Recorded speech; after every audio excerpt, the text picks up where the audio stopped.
You made $65,000 from one YouTube video. Yes, and it's an Excel tutorial, but there is a story behind it. And I think that's one of the reasons this video probably works so well. John Akampora has over 661,000 subscribers, over 76 million views on his channel, Excel Campus. The videos that have performed the best are ones where we've started with the end in mind. We're gonna be learning about this one video that made $65,000 and the system behind it, and the surprising power of niche channels and boring topics. And he's living proof that even simple, boring videos can change your life.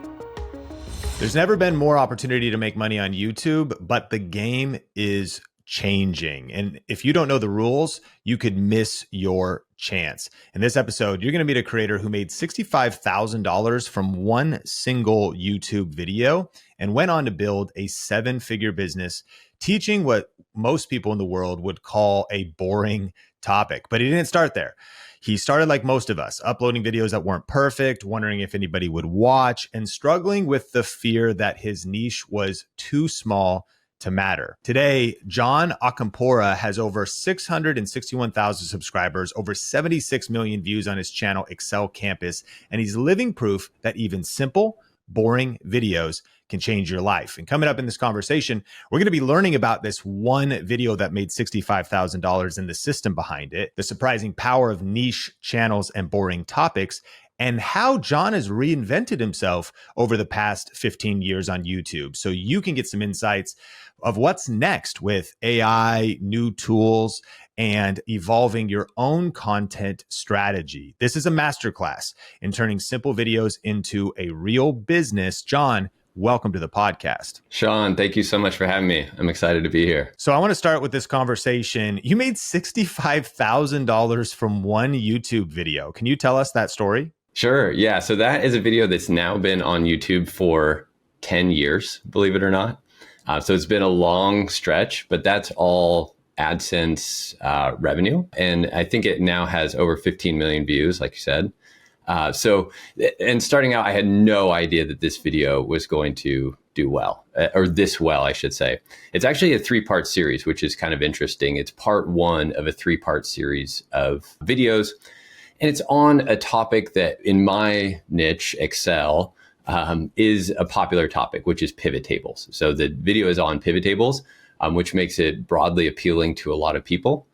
And like happy to dive into the specifics on what, might be making it work, but as well as it is, it's definitely been our number one video, and it still is today, which blows my mind. It's still like today I looked this morning, over 1,500 views a day on weekdays. That 10-year-old video is still producing today. That's crazy because, we call these ranked videos. And, historically in SEO, that would be search-based, which I'm sure it's gotten some traffic from that, but also algorithm-based, like suggested-based. And what is a ranked video? It's a video that gets 1,500 views a day, 10 years after you've posted it. So it's like such a cool example of that. I do want to learn about some of the unique strategies that we could apply to our own content. But have you correlated the fact that if that's a video in a series, that one video also has probably lifted the other two parts in the three-part series? Yeah, it has. Those other videos have over 1 million views. I'm not sure exactly how much. It's definitely a huge drop off from the first video. But the first video covers a lot. So you can get a lot out of that first video. You don't necessarily need to watch all three parts to kind of get the ultimate solution. So I think that's part of it. But yes, and I think that, obviously we've picked up a lot of other views to other videos as well, just from this video attracting so much attention over the years. And the thumbnail shows a before and after transformation. Can you break down that strategy? Yeah. So again, this is a 10-year-old video that I have not changed that thumbnail on. I've talked about this video with people over the years. I'd love to get your opinion too, but most people say don't touch it. So that's basically what I've done. But the thumbnail, although it's not great quality, kind of shows the before of a messy spreadsheet, like messy data on a spreadsheet. And then the after picture is a nice looking dashboard, like an Excel dashboard. So that's the transformation that the video promises and of course delivers as well. I think that's a powerful insight for everybody listening to this, to think about what is the next video they could make that shows transformation. I mean, what people want, and even defining the transformation from, maybe you want to lose 20 pounds. So you have before and after. It could be weight loss. What's interesting is in a topic like Excel, from messy and disorganized, could be a closet, could be a spreadsheet, to organized, from broke to now you're making some money. And transformation is so often what people watch on YouTube. And the fact you showed that in the thumbnail is so powerful, kind of that split screen. I think about the meme that said how it started, how's it going? It's just a format that works so good for humans. Now, you also like framed it around a fictional character named Andy. Yeah. Tell us about that. Yeah. And I think that's one of the reasons this video probably works so well, is there is a story behind it, which is, yes, this fictional character named Andy. At the time I got it's just basically an illustration of kind of this kind of nerdy looking character and I got it off Fiverr at the time. I downloaded a pack of, there's several different poses that he's doing. So I use those with a PowerPoint slide deck to make essentially a story. Of course, today you could use AI tools to make that a lot better. But I think the point of that is that the audience relates to this character, because essentially the story with Andy is that he's been given this spreadsheet from his boss. His boss is asking him to do an assignment, which is create a dashboard. He doesn't know how to do that, and he thinks it's going to take him a long time. And so the video goes through how you can really do this easily with a feature of Excel called pivot tables, and make that process easy.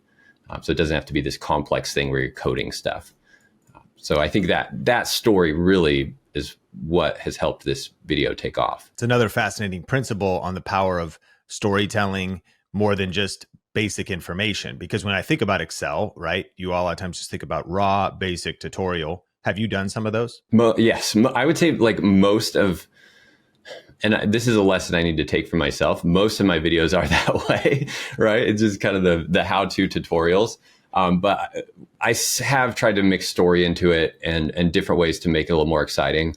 I think even just the before and after transformation that we were just talking about is a way to incorporate story into something that, might otherwise be boring or not interesting. So yeah, we think about that a lot on Think Media.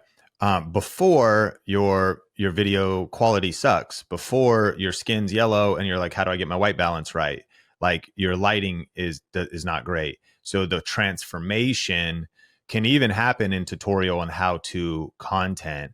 I think that's also, when you're breaking this down, you made $65,000 from one YouTube video just from AdSense alone by creating a PowerPoint deck and then talking over it. Yes. And then it goes into an Excel tutorial. Yeah. Yes. So those components.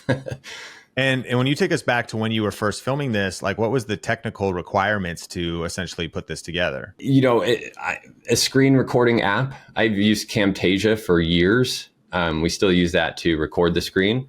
And PowerPoint and Excel, I think we're it. I think I was on camera at the beginning of that video, but it was probably a webcam, now that I think about it. So we're living in a world where, with simple software, PowerPoint, Excel, which is the software you're doing a tutorial of, and a basic webcam, you were able to create content. Now, the art form being the story and the art form being the problem it solved, but that you were able to make tens of thousands of dollars. But that video also didn't just make ad money. So what that reveals is that YouTube actually paid you $65,000, but this also connects to your bigger business. Can you explain a framework of how you turn one video into a system for your business? Yeah. So this actually, back then with the business, I can get more into what we sell in the business. Now it's mostly online courses and a membership. Back in 2015, when we launched this, I was actually launching an add-in for Excel, or a plugin for Excel. And that was my main business back then. So this video series was also a launch for that plugin. It was a launch for that software. And I kind of used the product launch formula to do that. So that's why it was a 3-part series. And we don't even sell the add-in anymore for other reasons. But we obviously still grow our audience from this video. And really, we've kind of shifted to using YouTube for a platform for lead generation instead of just selling products directly. Okay, I got so many questions. So first of all, how much did the software sell for at the time? Yeah, so it was sold for, I think, it's low, like $15, maybe, yeah, somewhere Lifetime around there, access? 15 to 30. We had like 2 levels. When that was like a lifetime access to software? Yes, yeah, exactly. And then did you build it yourself? Yes, yeah. So my background is in corporate finance, but I was always more of kind of on the, I would say, developer side. You look at Excel as like a tool for development and creating apps. So it was something I coded myself. So, okay, so you code and you develop a software, which is, I think it's interesting because this is still such a great model in a 2026 world with vibe coding, Yeah. with AI, with micro SaaS. There's just so many opportunities to make money in non-traditional ways and use YouTube as a marketing platform and a way to reach people.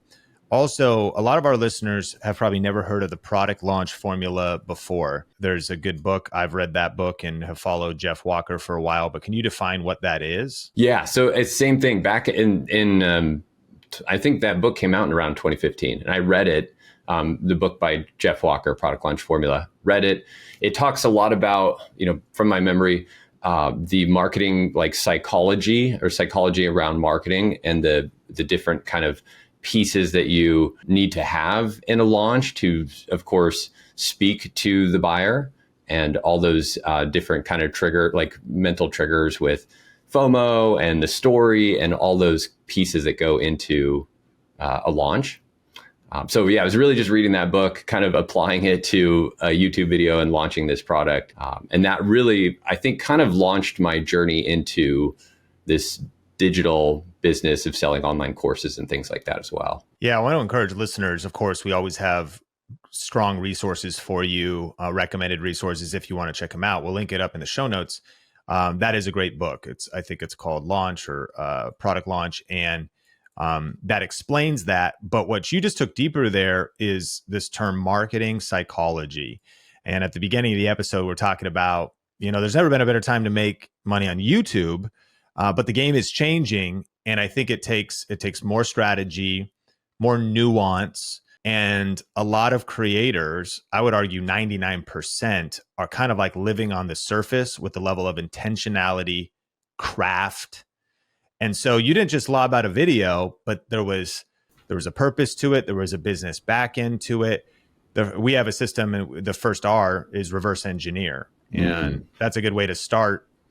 7 Habits of Highly Effective People start with the end in mind. It's such a business principle that, like, what end goal are we achieving, and what would need to be true, and how could this video lead to the next thing? Where a lot of us get stuck, we're just making a video and we hope it does well and we hope AdSense pays us.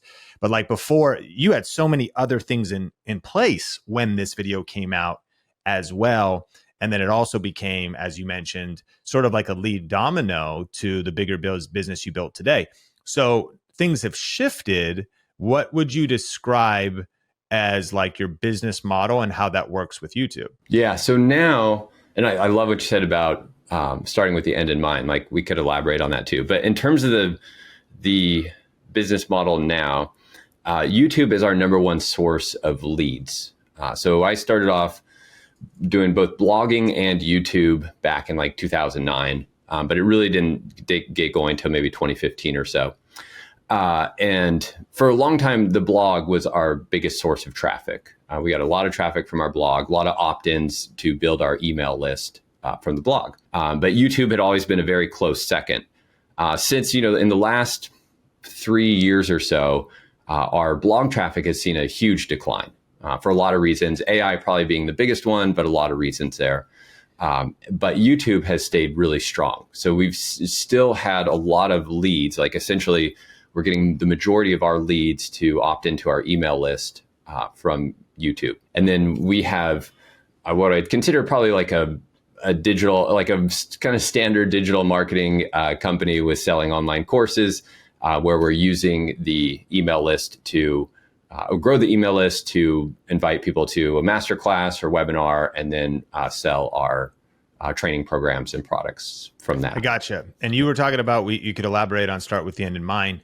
especially as a seasoned content creator, business owner, entrepreneur, how do you think about that? And is there certain prompts you give yourself, questions you give yourself when you're architecting not just content strategy, but business strategy overall? Yeah, it's a great question. Like, I think that when you said that, it just kind of, a light bulb went off, because it's something that I struggle with, honestly, with YouTube, because there's such a creative side, which I love about YouTube, right? We can just think of an idea, create a video, but that video might not have we might have like, or for me, I might not have the packaging for the video correct. Typically, and I know I've heard you say this a lot, that we want to start with that packaging, start with the end in mind, right? Start with the title, the thumbnail, and then create the video. A lot of times I do that backwards. But I think it's good to just know that you could still do it backwards sometimes, and things will turn out okay. But really, the videos that we've probably have performed the best are ones where we've started with the end in mind, understanding either, is this a video that's going to recommend another video, a series of videos, or is it going to be something where we want to have a call to action to a lead magnet or a webinar or something like that? And kind of working backwards from there is obviously going to help the entire funnel perform better. You're a YouTube veteran, and when it comes to YouTube success, there's many pieces, but in our pre-conversation, you were filling out some of the key principles of breaking down YouTube success, and you wrote down 3. I think this is a powerful framework for listeners. The first thing you said was listen and engage with the audience. Can you explain like the depth of that and why that has been critical to the results you've gotten on YouTube? Yeah, I think YouTube is unique in that it is this platform for education and entertainment, but the audience is able to interact with, I guess it's not so unique. I mean, there's other social platforms that do this, but I feel like YouTube has the ability for you to still create a community within your channel, within your kind of platform. So I think it's very important to, even if you're not replying to every single comment that you get on your videos, still read them all and understand what your audience wants, what they're still struggling with. I think that's been really helpful in even creating new videos. I might publish a video and get a lot of feedback with questions, and then I realize the video is too advanced for the audience. So we could remake this video to be maybe a little easier, either easier to understand. Maybe I didn't do something right to explain it correctly, or maybe it's that we need to bring it down a level so it appeals to more people. So just engaging and asking those questions of the audience, listening to what they're asking as well, has been very helpful in growth. Yeah, I think I remember a quote that's so important there. It's from Albert Einstein, and it says, if you can't explain it simply, you don't understand it well enough. I love that. What's fascinating is that you're in an interesting spot, and I think most of the people listening to this podcast are as well. When you start to have listeners to this, if they have a parenting channel, are, they've been parenting for 5 years, 10 years, 15 years, and they've read 5, 10, 15 books, and they listen to podcasts, and they get into what's called the curse of knowledge.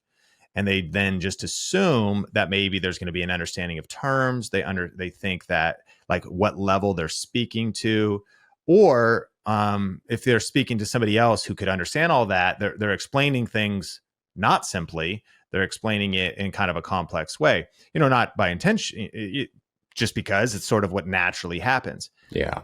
It seems like one of the things you've aimed to do is, by also listening to your comments, you're like, okay, I need to refine this down more. How do I refine this down more? And I think that probably one of the biggest keys to YouTube success is the very hard skill of learning how to take complex things and make them simple, or how to take things like, am I even teaching too much in one video? Should I break this into parts? How do I distill down those parts? How do I maybe illustrate it? What's been your journey with that, finding, especially in a topic like Excel that you teach that has beginner, intermediate, advanced? I think, one thing is learning from others, and you're a great example. I've followed you for years.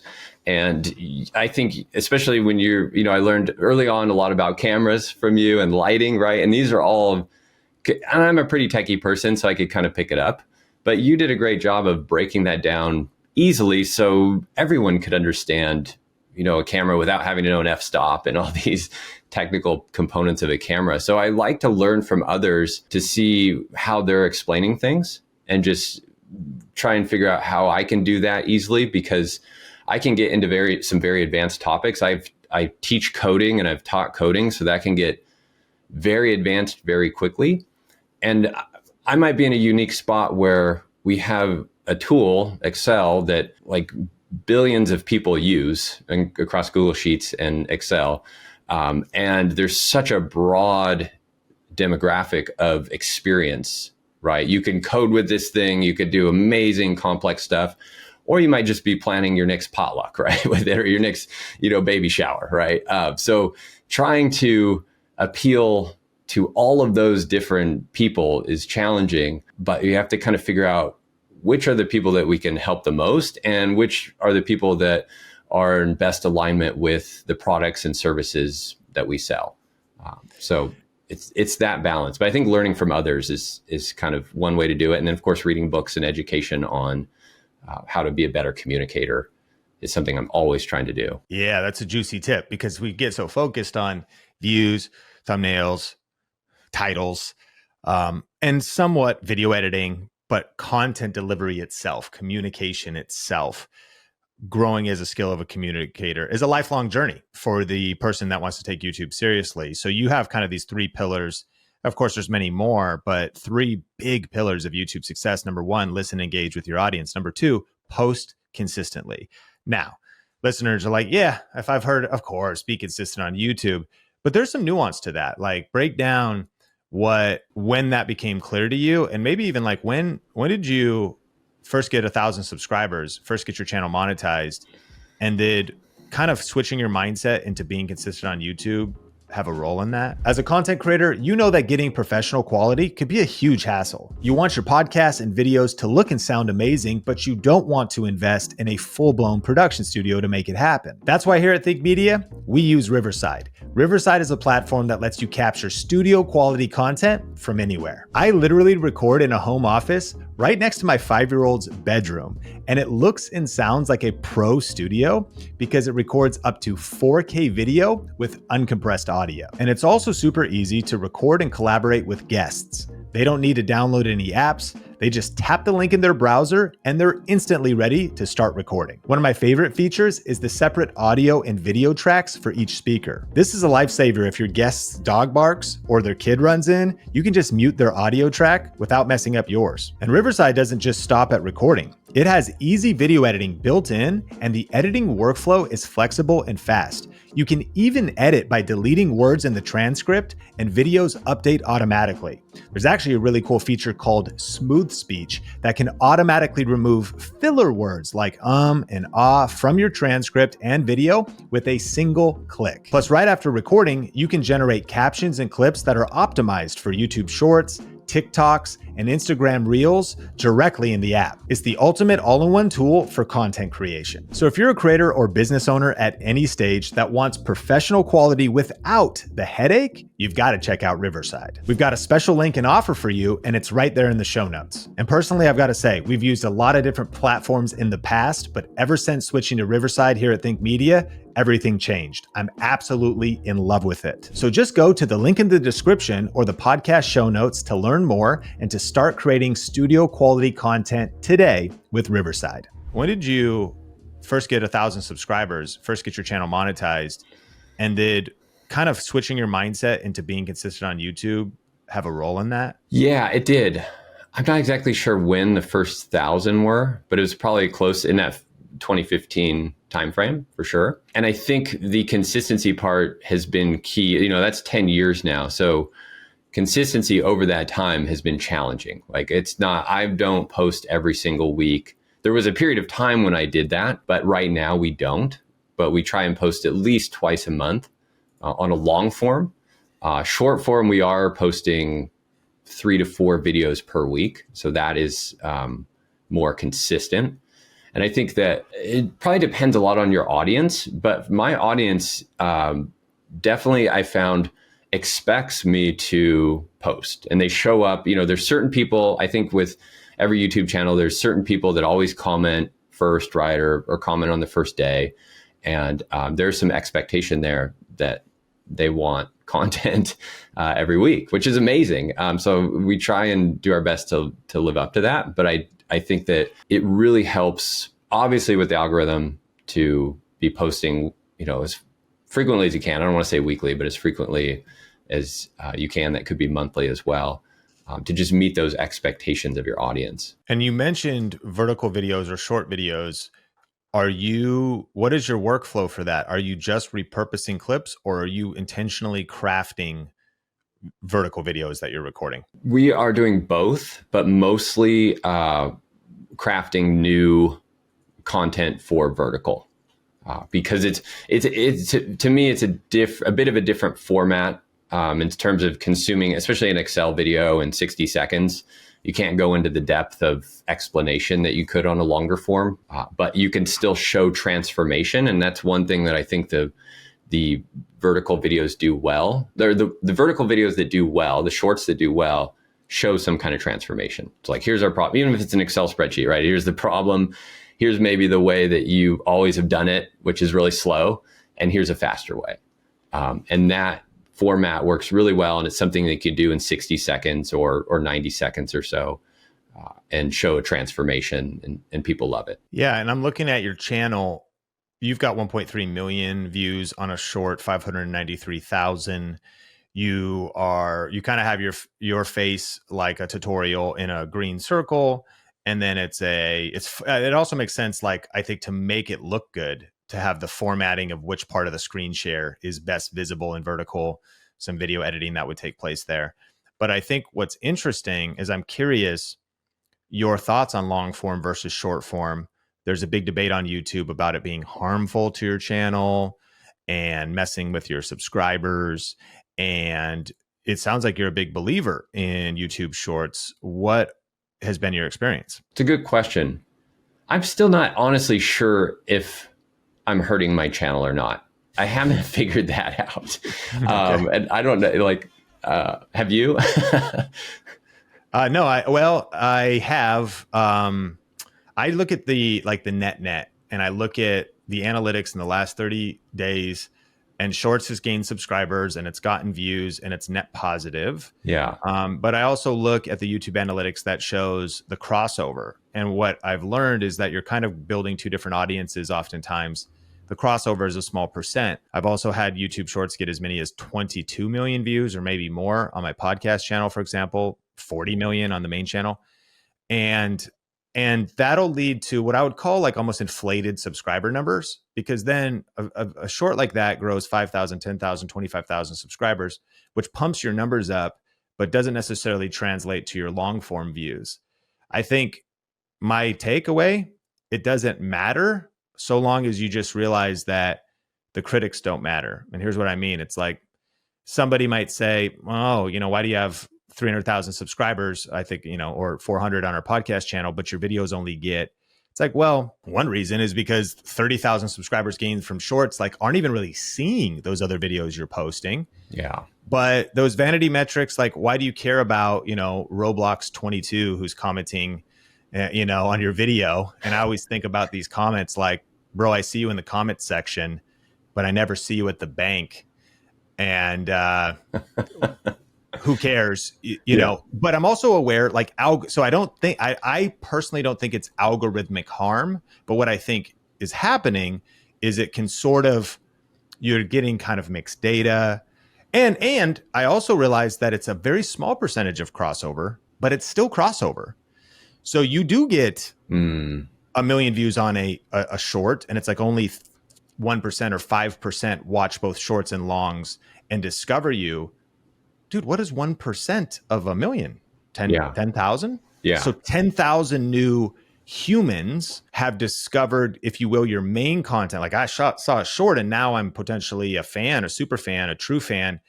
So I kind of think about it like that. It's an interesting thing to manage, because it can fluff up like your top end numbers, sort of make the optics of your channel misunderstood by the critical eye. We were never building for the critics anyways. But I'll, try to pay attention. And for listeners to the podcast, you can only comment on the video version. But I like to ask the question, what's your experience today? What's your experience now? Some people have reported that it was been more harmful to their channel in the past, but it's a couple of years ago, YouTube Shorts was new, like a new product from YouTube. And they're committed to the health of the platform overall. So there might have been certain seasons where algorithm got confused. In my opinion, I feel like it's getting better, and they just continue to work on the overall experience to the entire platform. So betting on YouTube itself and the fact they want you to live stream, they want you to do shorts, they want you to do long form videos, but it's an ongoing discussion. And that's why I bring it up, is because different people have had different experiences. Yeah. So I'll pass it to you. No, that's really good. Thank you. I'm sure your audience will love that because it's super helpful. Yeah, I feel the same way. Like one thing, the way I also kind of look at it, I think I look at it the same way you do. Like YouTube will figure it out, right? They're allowing us to have both of these on one channel. They'll kind of figure out how long-term that's going to benefit us and the platform. We've also are posting all of that short form content on other social platforms. Facebook does really well for us. Of course, Instagram and TikTok do as well. But ultimately, like I said before, our business model is to bring leads into our email list. So I just look at it as these are all different opportunities to bring leads in to the email list, to our ecosystem, and like build a relationship with us. So why not use shorts? Unless it's really going to hurt the long form channel, right. Why not use this as another opportunity with not much extra effort to, and I guess the argument against that would be to have two separate channels, right, for shorts and long. But I still think we do get some crossover there. Like you said, could be 1%. I found that we have very like loyal long-term audience members. Once they kind of build the trust, the know, like, and trust, kind of going back to the Jeff Walker book, once they build some of those elements with us, they stay a long time. And so if we can provide short form content or long form content that satisfies like how they want to learn, then let's do that. Hey, we're about to get back into the podcast in just a second, but I have a question for you. Do you want to grow your personal brand this year? Do you need more leads and sales in your business? If the answer is yes, then right now is the best time to go all in on YouTube. Today's podcast is brought to you by thinkmasterclass.com, where you can get on-demand access to a 1-hour deep dive training revealing how to start and grow a profitable YouTube channel this year. For a limited time, you can get access to this on-demand class entirely for free, where you will learn the 3 biggest mistakes that people make when starting a YouTube channel, the new rules and changes that have been happening on YouTube and how you can use them to create an unfair advantage, and the exact strategy we use at Think Media to generate over 350,000 organic views every single day. The data is clear. 70% of viewers claim that YouTube makes them more aware of new brands. So don't wait any longer to start growing your brand and business with YouTube. Just go to thinkmasterclass.com to get access to this no fluff, highly tactical, free on-demand training. That's thinkmasterclass.com. So we've covered these 3 pillars of YouTube success: listen and engage with your audience, 2, post consistently. And then thirdly, try different packaging, different titles and thumbnails. What's been your evolution with figuring out how to position your videos, title your videos, thumbnail design? Yeah, it's changed over the years. I think at first it was all about search related videos. Like that was really my main focus.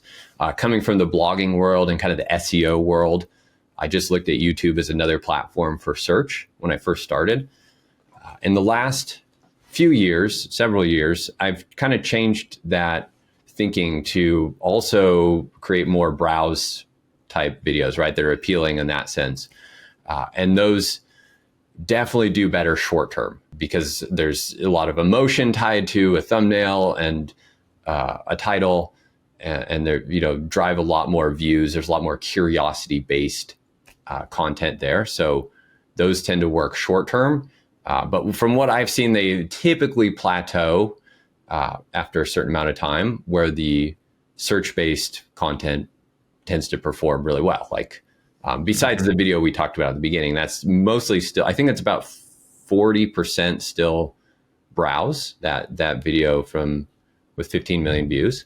It's about 40% browse, but it still gets a lot of search traffic as well. It's an interesting thing that you're breaking down. And to define for the audience, when you say browse, it's like this idea that the YouTube algorithm is recommending your video. Another way to say it is there's like search-based traffic and there's suggested-based traffic. Traffic means views, and suggested is the YouTube algorithm suggesting your video, putting it on people's homepages, putting it on the right side or underneath videos. And it's interesting the connection you made, because oftentimes suggested short term can go mini viral or legit viral because it taps into emotion and it can spread quickly, but it usually plateaus and it might even stop. And search might be slow, but it could last for 10 years plus. But I love the connection you made is that if a video actually is kind of optimized for search, and arguably both, if you could have it optimized for search, but tapping into emotion and including curiosity, you're tapping into modern YouTube mastery. But if it's got some search traffic, that can lead to suggested, because suggested is going to be the bigger traffic source. It's over 70% or 80% of views on YouTube come from suggested. Oh. So the math is clear as far as the views opportunity. But what is fascinating is I have found if you nail search, and people are satisfied and the video, watch time, people are clicking on it, it then can start to spread. So yeah, you're probably not going to earn $65,000 from a search-based video going slow. But that is like a tutorial search-based video that eventually is also tapping into both. So I think the big takeaway, said a lot there, but the big takeaway would be experimenting with different packaging. And I would encourage listeners to, you're obviously here, but to be a student of YouTube and to actually master multiple skill sets. It's like having different tools in your tool belt. It's like you're limited if all you can use is a hammer, but if you can use a hammer and a saw and a screwdriver, well, now you have these different tool sets, you know how to intermix them. And I'm got a question for you, and that is, what do you think has surprised you most about your YouTube growth? Yeah, it's a great question. I think, a few things, but one is how, I was going to say inconsistent it is, but how it can change quickly, right? I think growth can change pretty quickly, or it can start to grow faster very quickly off one video. We obviously have this long running video that's very popular. We have other videos that have performed long term that have helped that growth be a little more steady. But you can also then publish a video that you weren't expecting to do well, and it crushes, it goes viral, whatever that is, and you can get a lot of subscribers and growth from that very quickly. So it can happen fast. For me, I almost like the kind of slower long-term growth aspects of it. Of course, we all love those spikes, but it just makes it a little more consistent. And that's one thing I love about YouTube. I mean, it's amazing that even today I'm getting 1,500 views from a video that's 10 years old. It hasn't just, have a 2-week shelf life on a social media platform and it's gone. It can last a really long time. I want you to expand on that a little bit, because having been on YouTube for so long, I feel like Elon Musk said starting a company is like eating glass and staring into the abyss. And you're talking, some seasons it's like, I feel like I'm on top of the world. YouTube's growing. Other seasons it's slow. And sometimes we might even get a little delusional as business owners, as entrepreneurs, because we think that the growth was because of our own doing. Now we need to master these skills, but one of the biggest social media and YouTube delusions was the pandemic. People going through the pandemic when everybody was home, watching content all day with nothing to do, seeking to learn new skills, numbers just shot through the roof for a lot of creators. Fast forward a couple years and people go, what's wrong with me? Their personal identity attached to the results. What's wrong with the algorithm? What's wrong? And these are all, these could be good questions, because it could be self-improvement. How do I need to pivot? How do I need to reinvent? But maybe the better question is also, what's changed in the environment? What are some of the external factors? Never to project blame or take a victim standpoint, but to be aware of market factors. So at 15 years, have you experienced, what has been your experience with the seasons of YouTube being up and down? And then from a broader perspective, maybe from revenue being up and then a month. I don't know if you've ever had a negative month. Have you had, emotions where you're like, oh, there's highs and lows? And what kind of resilience have you tried to build with your mindset or how you think about that? Yeah, it's a great question. I think overall, you're absolutely right. Like the season, there's been seasons like 2020 being one of those where a lot of things went really well for in terms of views and stuff for about a year or so there, maybe a little longer. But I think you really nailed it. Like most of the seasons I kind of take internally, or they are on me to make things happen. I try not to, YouTube's always changing. The world's always changing. We have AI, we have all these things that are changing, right? But at the same time, especially with YouTube, I think I'm like addicted to it for some reason because you get that instant feedback from it. It's challenging, but it almost forces you to grow and learn, right? We have to learn how to package our videos in 2025. Like there's new strategies for that. So we're always constantly learning, which I love. It doesn't stay the same. And then it requires an element of faith too, whatever that is for you. Like it's especially for me, I was like a finance person stuck in a cubicle for the first 10 years of my career. I've never would I thought I would be here on video talking to you about creating YouTube videos. So it takes a level of like faith and trust that this is going to work out, but you have to put the effort into it. Like it's not something that the algorithm's not out to get you. I don't know. I don't have that sense that the algorithm's out to get me. I know there's a lot of competitors. I have to keep up with them. I have to figure out what they're doing and how I can stand out in a crowded space, but that is business. That's why with the Elon quote, you eat glass and but stare into the abyss. It's stare into the abyss. Yeah. It's not going to be easy. I heard one person say entrepreneurship is a full contact sport. I love full that. contact. Yeah. Business is war. And I've also heard that one overemphasized, like, relax. You're in a queue. You're at line at Starbucks. You don't need to use wartime analogies for growing your YouTube channel. Like, are we wartime or peacetime? That's actually our theme this year at Think Media is wartime leaders. Be like, you guys are seriously on webcams and your home offices. Like, this does not compare to, you're like, okay, relax. But in one sense, business it is war. And to your point, competitors, market dynamics, interest rates, there's risk. You step out there, it's going to take risk. It's going to be uncomfortable.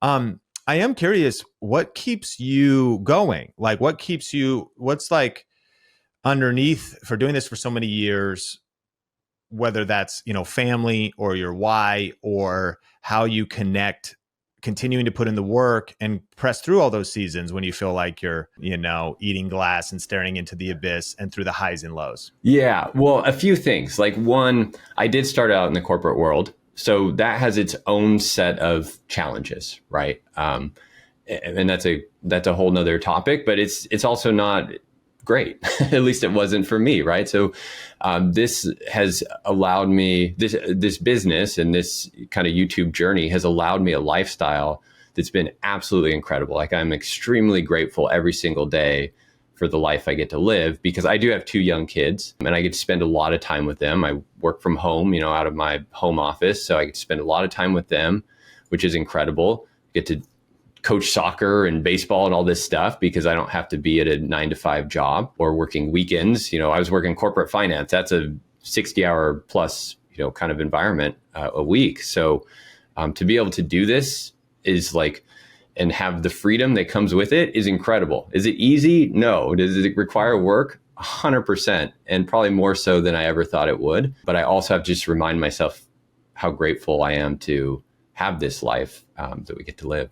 And I think too, like, again, I feel like you are someone that also has a very strong work ethic. Like I think and maybe I'm wrong on that, but I don't know. I feel like I've picked that up over the years, just following you, that you also have that about you. I'd say that's an understatement. I appreciate the comment, and I won't even humble brag it away. It's probably more intense than you even realize. Yeah.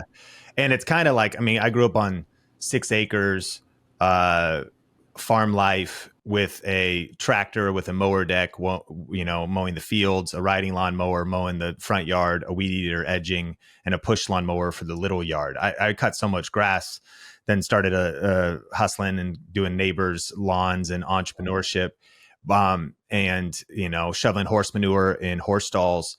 And I think that foundation, that especially helped me, because that kind of salt of the earth work ethic that I learned, especially from my stepdad, I translated that into like, I'm sipping matcha tea, editing a video on Adobe Premiere. Like, this is not that big of a deal. Yeah. And if I'm grinding doing this, like I'm in, comfortable slippers. Yeah. In my home office and taking breaks and like playing video games, like relax. And so I do think there is something, people want instant riches on the internet, and they miss out on the fact that it takes work, and hard work takes time. And I think also I appreciate you being vulnerable on the entrepreneurship is a roller coaster, exhilarating at the top, terrifying at the drop, and worth it for those who hang on, which is something you have absolutely done on the long haul. Now, I am curious. I want to go a little bit deeper into this mindset stuff, because there's some people listening to this, and I think they could get stuck into some traps. There's maybe delay. Maybe they're posting and, do I keep going? I'm not getting the results. Or maybe they're hesitating to start, or maybe they're being held back by a couple things. I want to give you some of these that you shared with me earlier. And one is perfectionism. Like, what has been your experience with perfectionism when it comes to YouTube videos? Yeah, I think that, it ties with that work ethic, because I've struggled with it big time. And it's really can slow down publishing, right? Just publishing a video, if you're working on it, just working on it forever to try and get it perfect. And that's the perfectionism is such an illusion. I still suffer from it. I still want this thing to be perfect. And what I've learned too is that with my audience, especially because they're all data analysts, right? They're all very analytical people. They're going to find the flaws in the video and let me know about it. They are trained to do that. And I'm almost excited that they do, because that means they're learning. That means they're doing their job and they're good analysts. So they're going to let me know anyways. And even when I think something's perfect, it's still not, and it never is. So it's a constant battle. Like I can't say that I figured it out. But over time, I've learned to let it go a little bit, and have, some team members also, they could kind of say, okay, this is ready to go. Like, we're not waiting on it anymore. That helps too.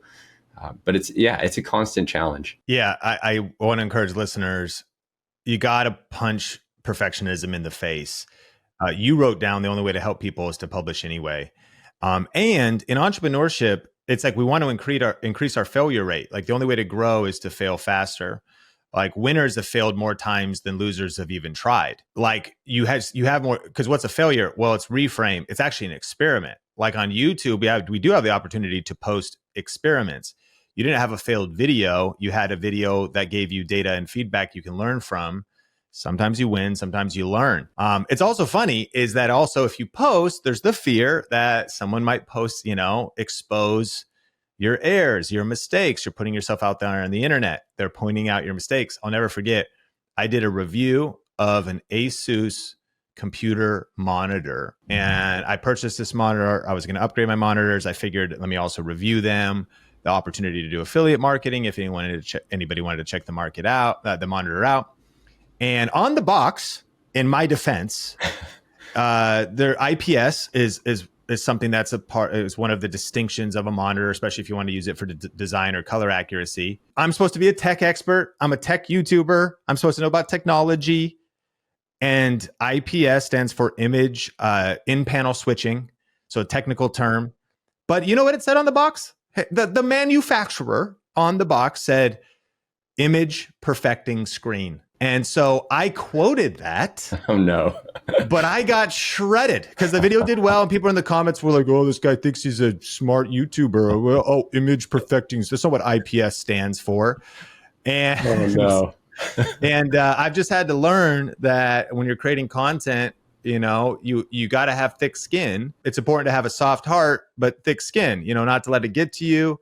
And I'm like, hey, at least the video's getting views. And what I've learned is, even though I've in a way had to make mistakes in public and experience a level of criticism for that, I get smarter every time. If you publish a video, I'm like, I'm never going to make that mistake again. I know that it's in panel switching, not image perfecting screen now. This is like almost 8 years later or something. And I'm telling you about it because I experienced so much trauma It's burned from the interaction there. Yeah. And so I get to learn. You get to practice in public and learn.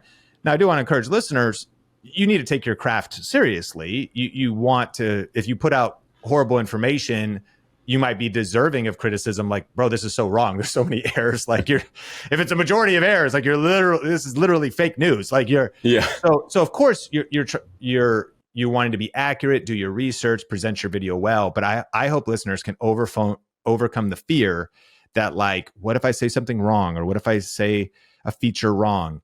I think if you have good intent, you put in the work, like one mistake here, one mistake there, it doesn't stop. I'm still making those mistakes today. You might mention a stat wrong, mention something wrong. I mean, is that happening to you? And can you remember maybe any kind of interesting comments you've gotten that have been maybe a little saucy? I've had so many, like even just on pronouncing, like you said, things wrong. I know because I was teaching coding and there's a character on the keyboard that I call the curly bracket. It's kind of under the above the square bracket or under the square bracket, above the square bracket. See, now we're going to get comments. But anyways, I call it a curly bracket, and that's in other countries it's called a brace, and other countries it's called something else. I don't know. But yeah, I got, a same thing, all these comments from just something very simple like that. That's one I can remember. I used to say the word basically too much as kind of a filler word instead of In my older videos, I would say basically a lot. People didn't like that. So, but to your point, it helps you grow. It helps you become better. And a lot of times I've just taken what can be negative feedback and realized that sometimes like people are mentioning this to help me. Like it's actually, they're not always just some like punk kid that's just being a smart ass on YouTube. They actually want to help me and they're just kind of loving on me, and that's kind of one way to reframe it. That's not all the time, but a lot of time it is. Sometimes it takes a day or sleeping on it for a night to kind of realize that. Like the moment you read negative feedback, you don't always think that. Like I'm not superhuman in that way or bulletproof, but I do try and reframe it to just say, oh, that's very helpful. And usually also when we get comments like that, I reply or our team replies with something nice, like, hey, thanks for the feedback, right? Not trying to start an argument of I was right, you were wrong kind of thing. Just more of a thanks for the feedback. We'll take that in consideration. And that I think ultimately helps also just having that mindset helps just push through the perfectionism to keep publishing. Because you're right. Like if you can encourage your audience or we can help just keep publishing as much as you can, hit that button. You'll learn and grow so much faster. I want to talk about the probably most important part of the conversation, which would be your lessons from the different seasons of building a channel that everyone can benefit from, whether they're just starting, whether they're in kind of a solopreneur season and doing it full time, or whether they're scaling their business, and lessons and takeaways from that in the last section of our conversation. But before we get there, can you shout out your stuff? I want to acknowledge you and thank you so much for coming on the channel. It's so cool to see not only the excellence and quality of content you've put out there, but also the long haul, just something about OGs on YouTube that have been doing it for a while, have reinvented themselves, have a purpose behind what they're doing. And so really, I'm grateful for you, John. Where can people follow you before we have this final part of our conversation? Yeah, thank you, Sean. I'm at Excel Campus. So my brand is Excel Campus. Our website's excelcampus.com. And our YouTube channel is also Excel Campus, along with all of their social platforms. Amazing. So we'll link that up in the show notes. I do want to unpack this a little bit because I've kind of identified 3 seasons for YouTube creators or entrepreneurs in personal brands or brands that want to use YouTube to get leads. And it's the startup season, the solopreneur season, since there is a possibility to, in startup, it's a side hustle. In the solopreneur, maybe it's full time, but you're like, it's just me and an assistant or a VA or something. And then there's the scale season where it gets into team and all kinds of different things. You've been through all of these seasons. And if you were to drop like some of your best advice in each one, take it back to startup. I mean, you're working in corporate. You have the idea of getting this started. What is this, late nights, early mornings? What's your advice for those that are in that season? Are you ready to start your YouTube channel, but you don't know where to begin? Or have you been posting videos, but you're frustrated because you're just not getting the views and nobody is seeing them? For a limited time, you can get the #1 best-selling YouTube strategy book, YouTube Secrets, for free at ytsecrets.com. This book is the proven blueprint that has helped thousands of people go from 0 subscribers to a thriving channel. All I ask is that you pay shipping, and then I will mail you the brand new updated 2nd edition of YouTube Secrets. And when you place your order today, there's a couple other super cool things that'll hook you up with. First, you're gonna get instant access to a free deep dive masterclass where I will break down the exact strategy I'm currently using to generate over 120,000 views per day, every single day on YouTube, and generate over $100,000 per month on the platform, as well as the 3 biggest mistakes that most creators make when starting and trying to grow their channel. That class is free to watch instantly when you pick up this special offer. Now, you're also gonna get my video series called the Perfect Video Recipe. One of the updated chapters in the 2nd edition is titled the Perfect Video Recipe. It's actually a formula for how to structure YouTube videos to get maximum views and how to break through in the YouTube algorithm. This is the exact formula that readers of the book and our students are using to generate millions of views. And again, that'll just be included when you jump on this limited offer. Third, you're gonna get access to our 1,000 Subs Club email newsletter, which delivers actionable weekly tips to your email inbox that will help you get to 1,000 subscribers fast. And we also do really cool weekly giveaways that includes lighting and microphones and YouTube equipment, plus software that will help you on your creator journey. But here's the thing, supplies are limited on this free book promotion. So if you wanna grab this offer, go to ytsecrets.com right now and just place your order covering shipping, and I'll get this book in the mail to you right away. I didn't leave my corporate job until 2016, and I started the blog in like 2009. 2010. So it was a lot of years of doing it at nights, on the side, and weekends. Of course, I didn't have kids back then, so it was a little easier. But it was slow for me, and I didn't necessarily see that this was going to be a business when I first started out. It was just a hobby, honestly. And I was selling, I was making a little bit of money here and there, selling the apps and the add-ins. Once I launched my first online course, that's when things took off. And probably about 3 or 4 months or so, I basically replaced my income from my day job with the revenue from the online course. And one little tip there too is when I started that, of course, I had an email list. Well, I should say, of course, but I had an email list. I think there's probably about 5,000 people on it at the time, maybe something like that. Most of those leads, again, coming from YouTube or the blog. But I also used affiliates to promote the launch initially of the online course. So that helped a lot. So explain that, because when some people hearing affiliates are like an Amazon affiliate. No, you're saying you had other people like email their list or share your course with their audience, right? That's correct. Yeah. My apologies. You're right. So affiliates or partners, essentially, they were just sending out emails to their list to promote. I did a webinar to launch the course. So they were promoting the webinar to launch. How'd you get those relationships?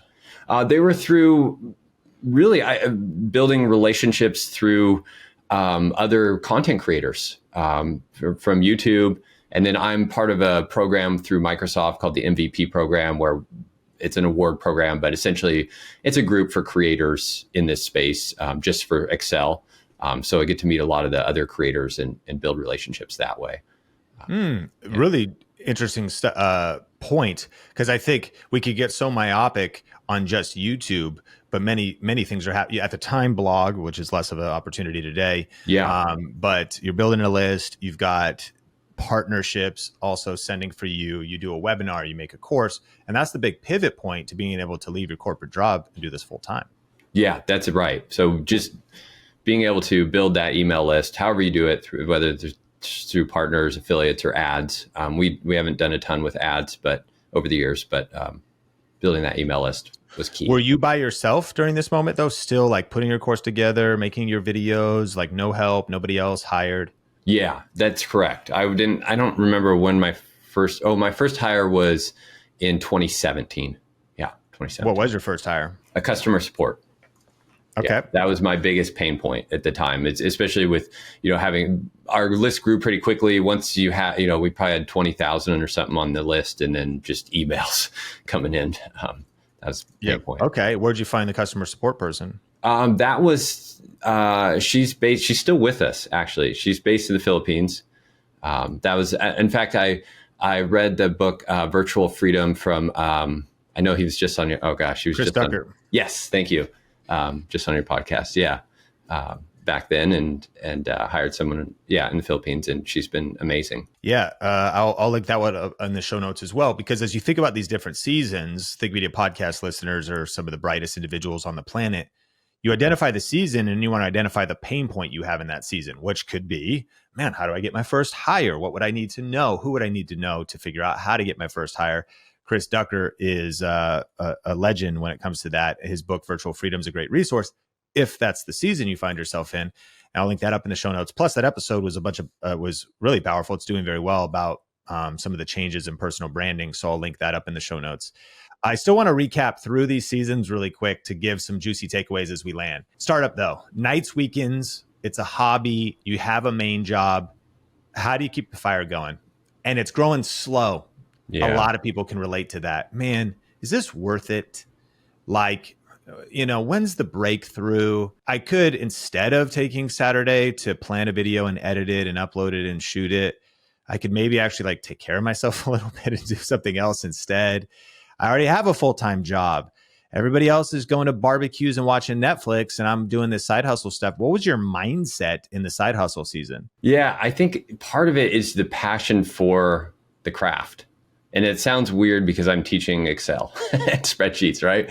But I do have, and I still have this passion for it because, like I mentioned earlier, I see it as kind of a blank canvas for creating and developing apps. It's not just this grid where you dump numbers into it.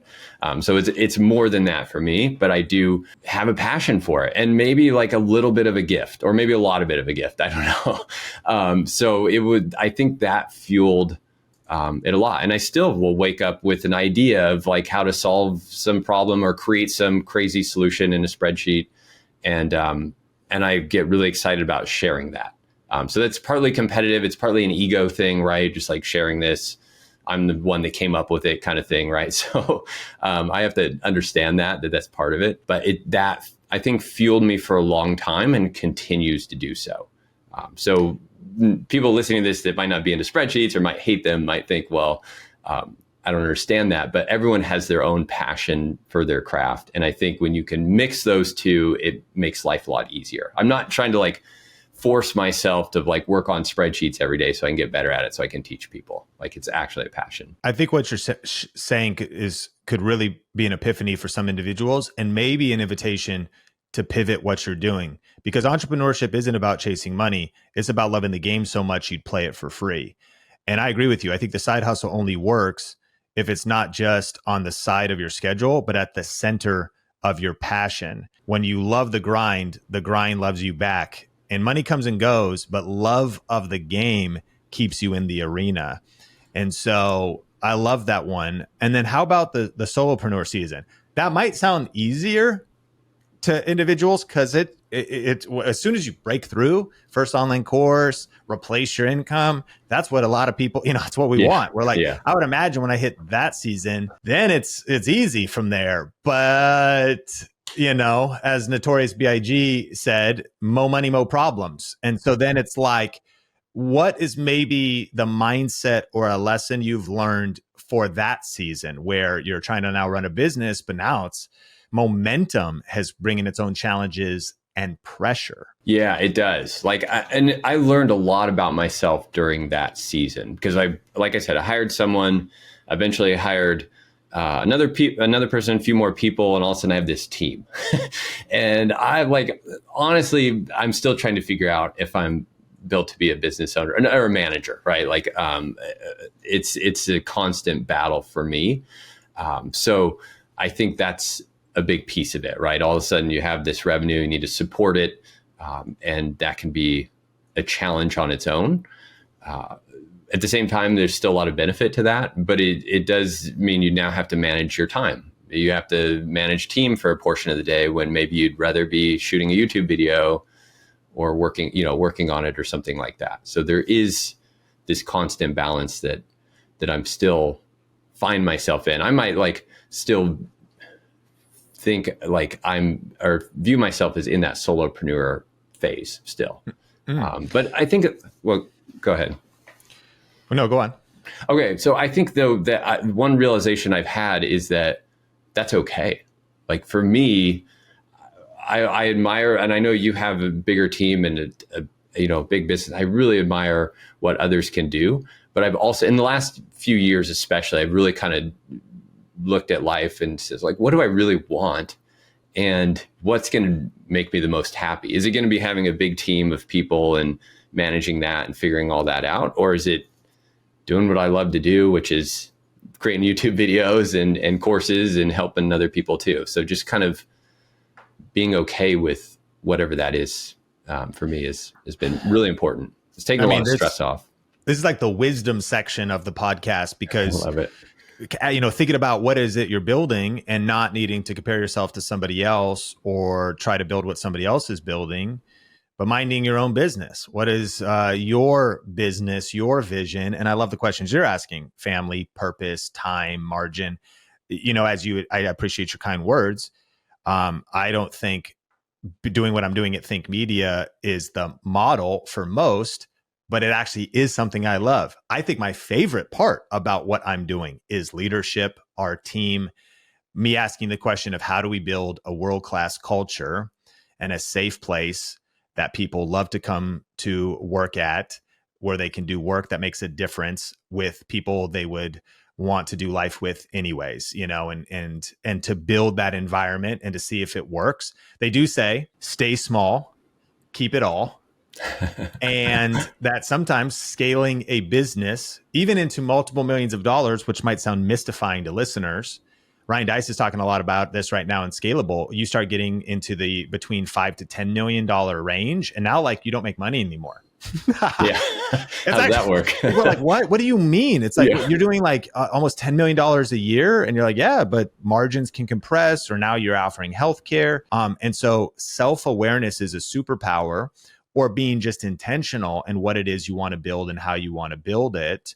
And so I love some of the things you've shared. We also are in a mastermind together. I'm curious your thoughts for listeners about how doing everything you've done and reinventing yourself, how important coaching has been for you, or connecting with other entrepreneurs. Like we were recently in Denver together. Yeah. And, at Think Media, we have some of those things. We've got an upcoming event in Las Vegas. But for you, has that been an important part of the journey by trying to continue to learn and level up and connect with others in like coaching environments? Yeah, it's been so huge. And I've always been into like personal development and just learning and growing. But when you take that to the next level of connecting with others in your industry, or a lot of times I get to connect with others outside of my industry, which has been really helpful too, because you get to see other ways people are doing business and running their businesses, which is very helpful. Like I said, or like we just talked about, you didn't have to figure out which way you want to run your business, but you can get a lens into that. And maybe even, I think even one of those learnings that we just talked about was from masterminds, is realizing that there's other people in the mastermind we're in that don't have massive team or, a leadership team and that kind of stuff, but you really thrive in that. And that's amazing. So learning from others in different ways that you can live your dream has been incredible. I'm kicking myself because I haven't been to a Think Media event yet, but next one, I'm going to be there because amazing. Yeah. And I have learned every new level of the game demands a new skill set. And oftentimes what got you here won't get you there. And so always, again, we're both in the same place. And of course, listeners to this are the same as well. Because you're listening to this podcast this long in, it's about skill building. You're always learning new skills, pivoting, adapting. So I'm so grateful for all the wisdom that you shared today, John. Want to acknowledge you and want to also encourage Think Media podcast listeners that I would love, if you're on the YouTube version, to share your biggest takeaway and any questions you have for future episodes. Of course, if you listen on audio, You can rate or review, and that always means the world, helps us get the podcast out to more individuals, whether on Spotify or Apple Music. And I want to talk to 3 of you who've been listening for 6 months to a year and have heard me say that, but you haven't done it yet. Can you give me 1 minute? It's going to take you 1 minute to do a star rating on Spotify. Could you do that? And maybe 3 minutes to leave a review on Apple Podcasts. But seriously, Think Media Podcast, love you. Show notes and resources, of course, are always there. Some really good books, lifelong leaders or lifelong learners, always studying and leveling up. So there's some good resources we'll put down there. And until next time, my name is Sean Cannell, your guide to building a profitable YouTube channel, and I will catch you in a future episode.